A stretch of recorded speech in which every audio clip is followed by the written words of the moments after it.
मणिगणै मन्दारवृन्दारकैः ब्रह्मध्ये परिचारकैः परिवृतो मन्दारमालाङ्कितः आगस्यायुधपुत्रमित्रकळत्राब्दैः स्वदैवाकरैः सन्तुष्टोऽर्चनया मयाङ्कितबलिञ्चाराय कृतो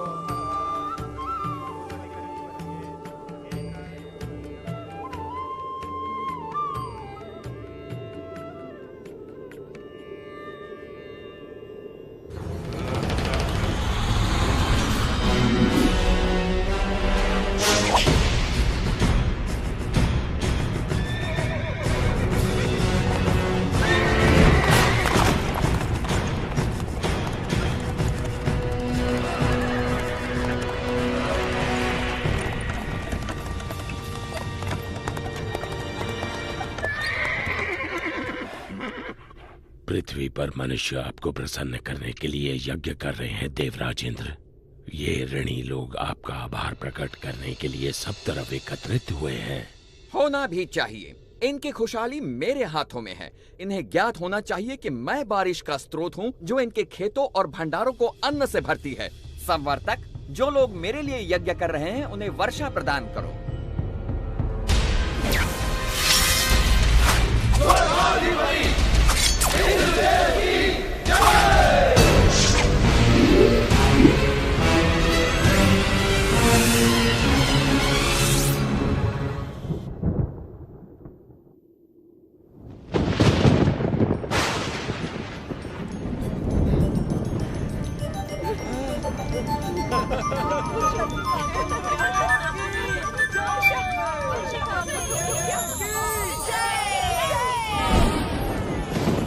पृथ्वी से आ रहे इस कोलाहल को सुनिए देवराज इंद्र।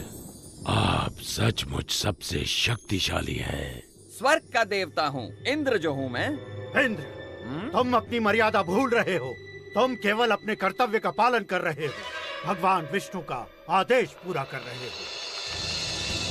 मैं जो चाहूँ करूँगा। मैं किसी का आदेश नहीं मानता। इंद्र, मैं तुम्हारा शिक्षक हूँ। तुम्हें अपने यश और कीर्ति का अभिमान हो गया है। मैं तुम्हें सलाह देता हूँ कि सुधर जाओ, अन्यथा तुम्हारा ये घमंड तुम्हें नष्ट कर देगा।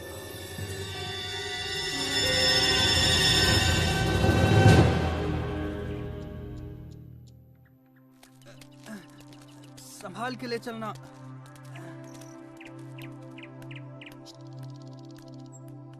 बाबा, आप इंद्र के लिए यज्ञ क्यों कर रहे हैं? हमें इंद्र को प्रसन्न करने के लिए हर साल ये यज्ञ करना ही पड़ता है ताकि वो हमें बारिश दें। वैसे ही जैसे हर वर्ष हमें महाराज कंस को कर चुकाना पड़ता है। अरे नहीं बच्चों, इंद्र देव बुरे नहीं हैं। वो तो बारिश के देवता हैं।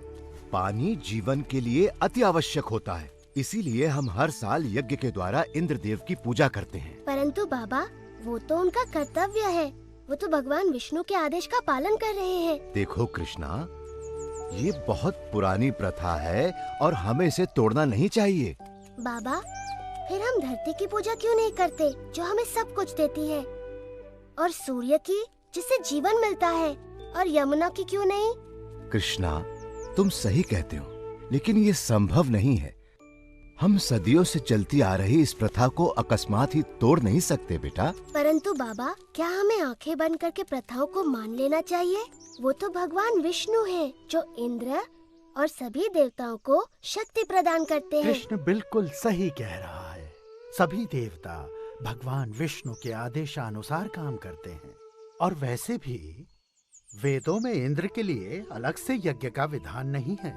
हम ग्वाले हैं। हमारी संपत्ति हमारी गायें हैं, और वो भोजन के लिए निर्भर करती हैं इस गोवर्धन पर्वत पर। हम भी सभी चीजों के लिए गोवर्धन पर निर्भर करते हैं। इसलिए हमें गोवर्धन की पूजा करनी चाहिए, ना कि इंद्र की। मेरे वृंदावन के प्यारे मित्रों, हम सबको गोवर्धन पर्वत का हृदय से आभारी होना चाहिए। आप स्वयं ही देख लीजिए गोवर्धन पर्वत के इन चमत्कारों को, जो वृंदावन का जीवन है। हमारी गायें इसके जंगलों की घास चरती हैं और हमें मीठा मीठा दूध देती हैं। इसके झरने हमारी प्यास बुझाते हैं। इसके मैदानों में हमारी फसलें और फल उगते हैं। इसकी लकड़ी से बने घर हमें सुरक्षा देते हैं। मित्रों, हमारा जीवन इंद्र पर निर्भर नहीं करता, बल्कि गोवर्धन पर्वत पर निर्भर करता है। कृष्ण ठीक कहता है। आयुष्मान भव। ये सब इंद्रदेव की नहीं, गोवर्धन की कृपा है। इसलिए मित्रों, सब लोग अपना अपना चढ़ावा एकत्रित करें। हम सब गोवर्धन की पूजा करेंगे।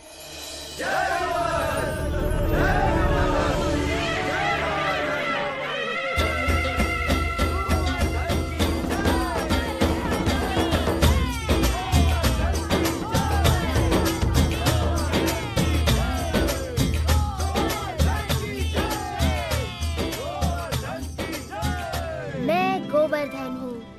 मैं तुम्हारी प्रार्थना से बहुत प्रसन्न हूँ। अगर तुम सभी अपने पशुओं के साथ मेरी परिक्रमा करोगे तो मैं बहुत प्रसन्न होऊंगा।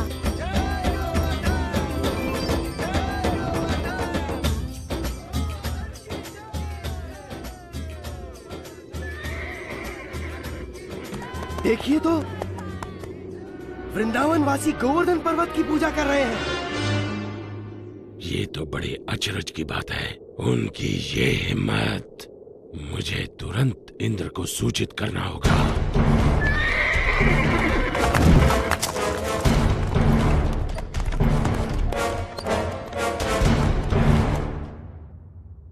आओ आओ संवर्तक, मेरे साथ मेरे भक्तों द्वारा चढ़ाए गए चढ़ावे का आनंद लो। क्षमा चाहता हूँ देवराजेंद्र, परंतु ये समाचार आपको विचलित कर सकता है। अब ये मत कहना कि तुमने गलती से एक और गांव को बाढ़ से भर दिया। ये बात मन से निकाल दो। मुझे डर है कि आप इस समाचार से बहुत क्रोधित हो जाएंगे। देवराज, वृंदावन गांव के वासियों ने आपकी बजाय गोवर्धन पर्वत की पूजा शुरू कर दी है। क्या? गोवर्धन पर्वत की? उन्होंने मेरी पूजा ना करके मिट्टी के ढेर की पूजा की। वो ऐसा कैसे कर सकते हैं संवर्तक, वो भी मुझसे बारिश का उपहार पाने के बाद? ऐसा सुना है कि वो एक नादान लड़के के बहकावे में आ गए हैं। उपहास मत करो संवर्तक। क्षमा चाहता हूँ देवराज, लेकिन यही सच है। नंद के पुत्र कृष्ण ने अपनी चमत्कारी शक्तियों का प्रयोग करके वृंदावन के वासियों को बहका लिया है। अच्छा, उन्होंने मेरा आदेश मानने के बजाय एक नादान की बातों को माना। इन लोगों का दिमाग खराब हो गया है। देखना अब इन पर मेरा कहर बरसेगा। सुनो संवर्तक। जी देवराज। जाओ और वृंदावन को डुबो दो, गोवर्धन के त्योहार को बर्बाद कर दो और वृंदावन के वासियों को इस दुस्साहस की सजा दो।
कुछ नहीं कर सकते।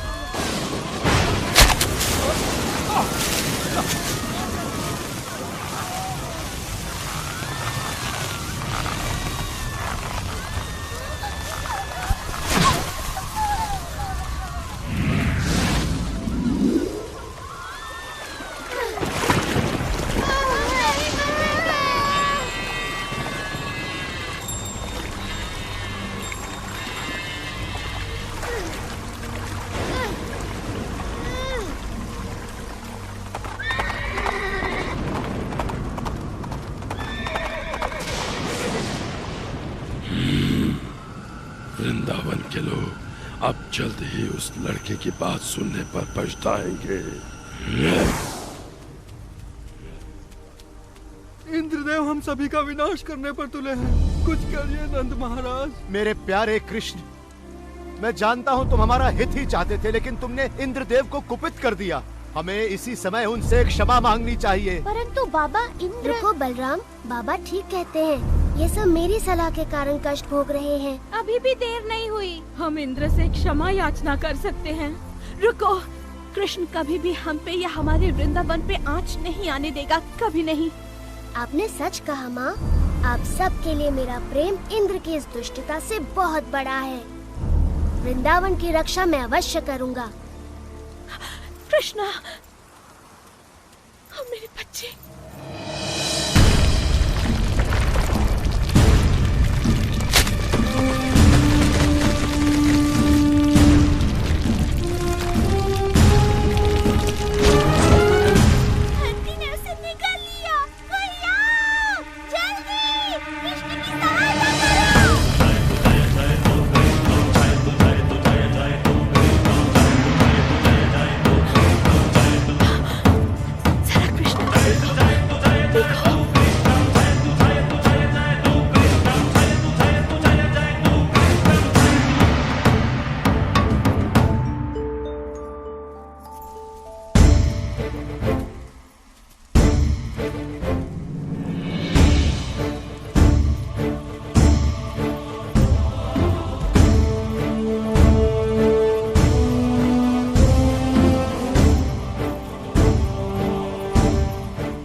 असंभव है।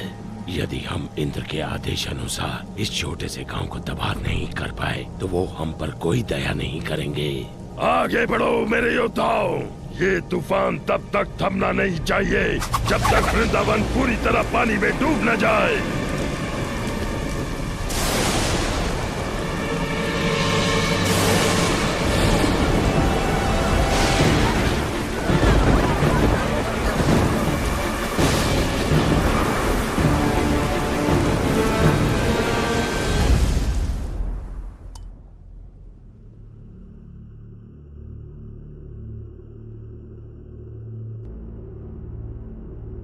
देवराज, आओ संवर्तक, बहुत थके हुए लग रहे हो। बैठ जाओ और सब विस्तार पूर्वक सुनाओ। बताओ, क्या तुम्हारे तूफान के बाद भी वृंदावन का कोई चिन्ह बचा है? देवराज, आपके योद्धाओं ने पिछले 6 दिन और 6 रातों से तूफान मचा रखा है, जिसमें आग की तरह बिजली कड़क रही है और घनघोर वर्षा हो रही है। मनुष्य ने इससे पहले ऐसा दृश्य कभी नहीं देखा। अच्छा है, बहुत अच्छा है। अब तक तो वृंदावन पूरी तरह डूब चुका होगा। काश मैं ऐसा कह पाता देवराज इंद्र, लेकिन सच ये है कि हमारे तूफान भी कृष्ण के सामने नहीं टिक पाए। मेरे तूफानी योद्धा एक बच्चे से परास्त हो गए।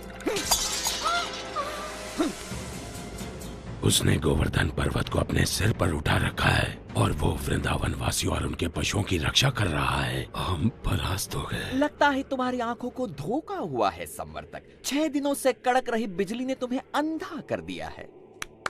मेरे वाहन ऐरावत को बुलाया जाए। मैं स्वयं वृंदावन जाकर इस चमत्कार को देखना चाहूंगा।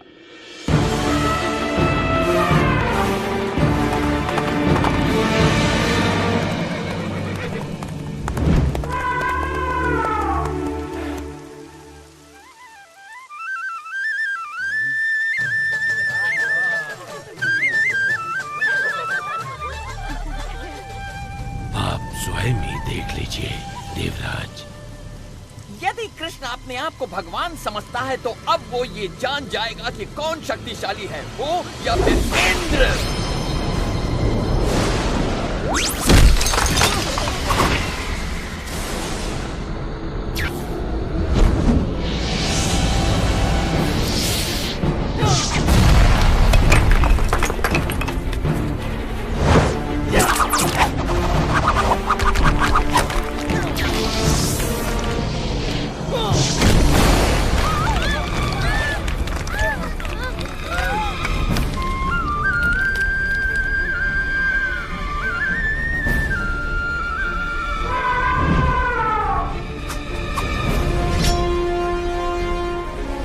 इंद्र के क्रोध से बच नहीं सकते, कृष्ण की बात मानने का दंड भुगतना होगा।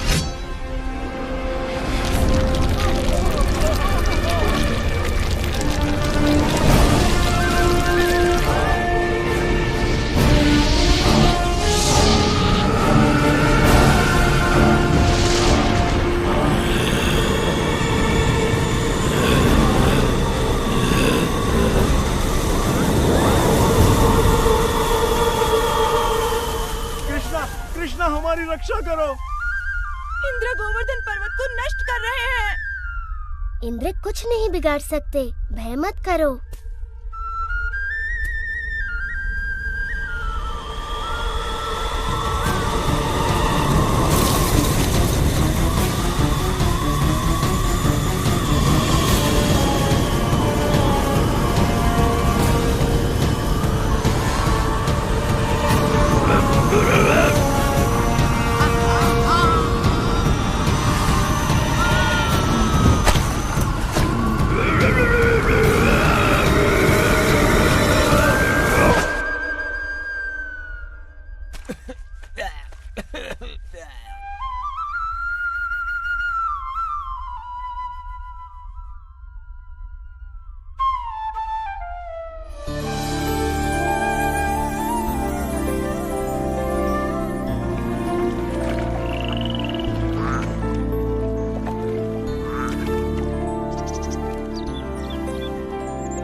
थम चुका है।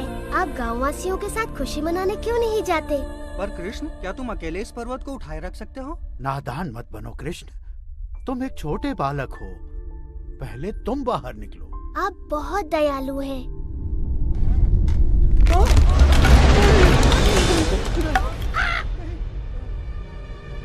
आप सचमुच चाहते हैं मैं पहले चला जाऊं?